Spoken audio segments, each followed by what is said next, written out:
Hello, my name is Dante Renee, and welcome to the 10 Room Bizarro YouTube page where I talk about films that I believe need to be talked about more.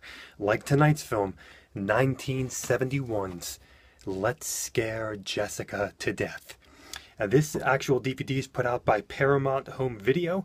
There are no special features, but it's a great transfer, especially when you upconvert it onto a Blu-ray player. Let's Scare Jessica to Death tagline, Nightmares or Sanity, which is which? 1971's Let's Scare Jessica to Death. Here's the back right there, and there's a line on the top. Something is after Jessica, something very cold, very wet, and very dead.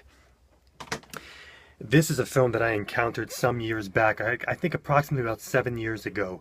It was referred to me from another film on Amazon while I was, buying films, and it sounded very, very interesting to me. Obviously, the title really catches you. The title's like really in your face. It's really interesting, like what's going on, and it sounds very, very scary. It sounds very, very creepy and terrifying at the same time. And then when you find out it's from the early 70s and look at that cover, okay, wow. Now, the interesting thing really is that this particular film is rated PG-13, and now people who know the rating system would know that PG-13 didn't exist back then. And so, I mean, a lot of times films that would be another rating today, they still retain that original rating.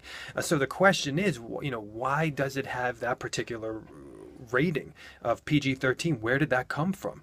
And it looks like it was rated that in years afterwards. Maybe it was originally unrated.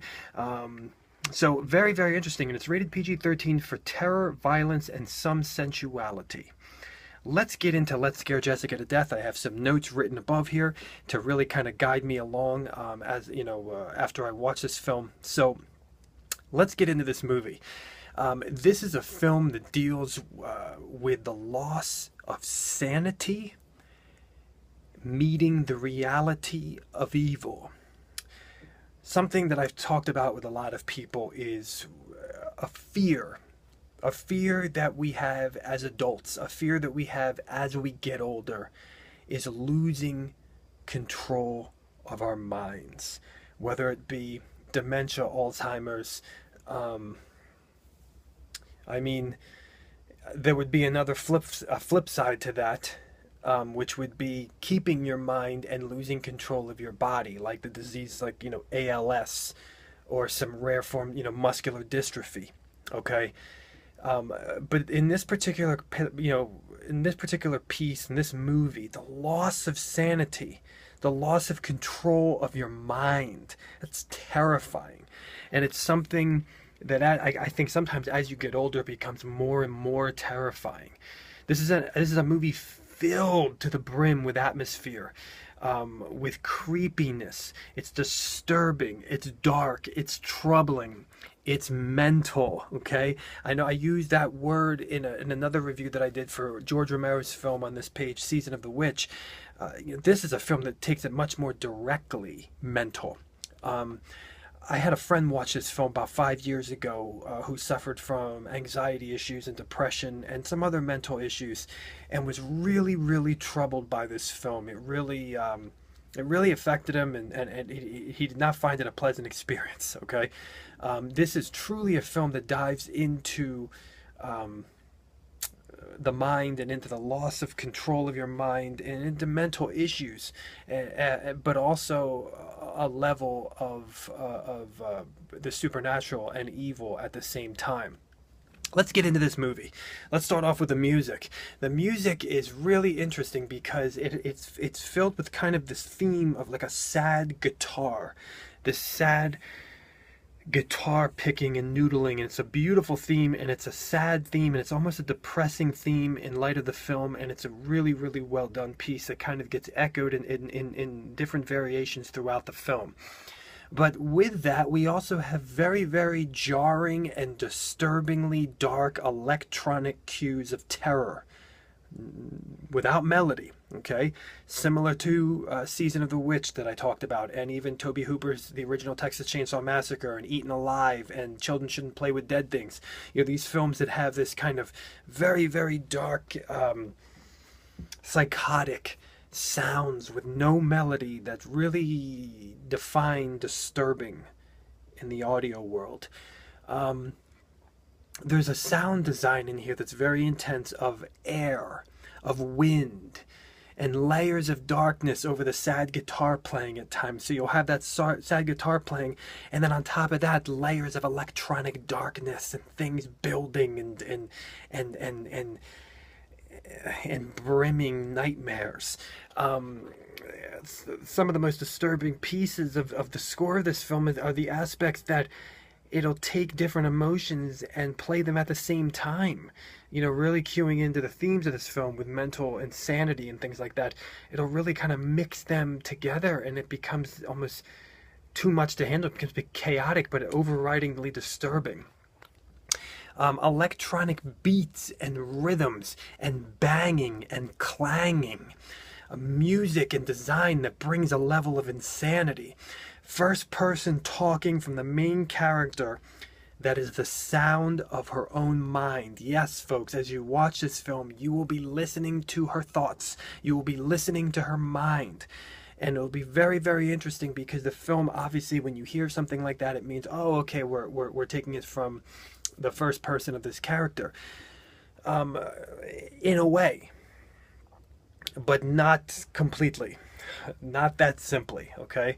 The style of this film, it moves slow, it moves beautifully, and it moves darkly, okay? How do you mix that type of gothic, kind of haunted beauty with darkness and chilling and slow? You know, you mix those things together. It has a very, almost at times, a foggy, haunted vibe, a chilling vibe. It's an actual location, I believe, in Connecticut. I don't know if the home is still there. I think I looked it up, the home where the majority of the film takes place. Let me give you a couple words, okay? I'm going to give you a couple words with this film. Fog, water, pesticides, trees, a small town, an old house, an attic, a hearse, gravestone art, graveyards, a lake, and skin scars. There's unbelievable acting in this film, predominantly from the lead girl, Jessica herself. Unbelievable. There's one scene where you can actually see her eye twitching from the intensity of what's happening in a particular scene, and what she's owning up to. She's laying in bed next to her husband. The loss of control of your own mind, not trusting your own thoughts or sights or sounds or feelings, the fear of losing yourself, the fear of being found out, the fear of isolation, the terror of the past, and the terror of the unknown. And you take those very, very weighty and dark themes, and inside of a classic feeling horror film, dealing with the supernatural and evil and murder. There are some violent sequences in this film, but, you know, no gore, but there's violence. Predominantly, it's really the aftermath, okay? And since you've invested yourself in the characters, and the acting is so good, that it makes things even more troubling. There are some very disturbing sequences in this film, and it doesn't all have to do with violence. Some of the disturbing sequences has to do with the music and the tone of what's happening, and Jessica and what she's experiencing in the world inside of her, and also you will find out in the world around her also.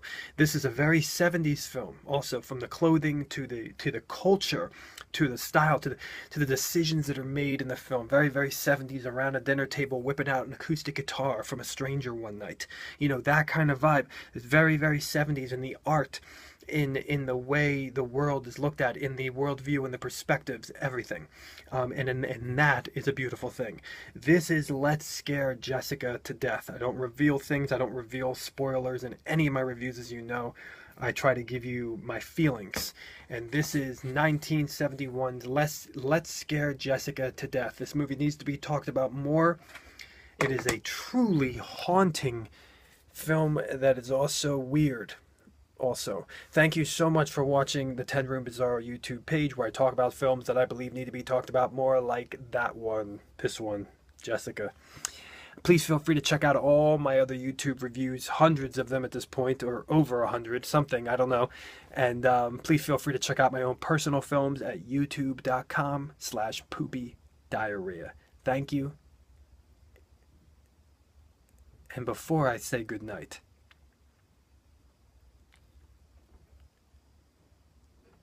this film also deals with some women's turmoil also. Good night.